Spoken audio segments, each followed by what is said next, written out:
सूफी किसे कहते हैं? सूफी उसको कहते हैं उसका अमल जाहिर में भी दुरुस्त होता है और बातिन में भी दुरुस्त होता है।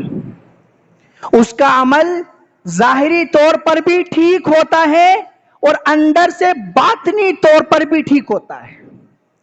वो जिस तरह अमल करने का हक है, इल्म हासिल करता है, उसको सीखता है, उसके मुताबिक वो अमल करता है और अंदर उसके नियत होती है ये काम मैं अपने रब के लिए कर रहा हूं, उसकी रजा के लिए कर रहा हूं, ये किसी को दिखाने के लिए नहीं है, ये किसी को जताने के लिए नहीं है, ये मेरा अमल अल्लाह के लिए है।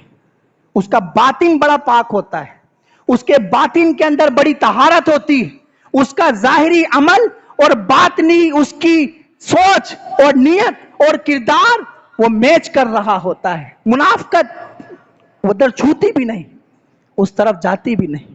थे वो मुअज़्ज़ज़ ज़माने में मुसलमान होकर। अल्लाह से दुआ करते हैं अल्लाह ताला हम सबको अच्छा और सच्चा मुसलमान बनने की तौफीक अता फरमाए।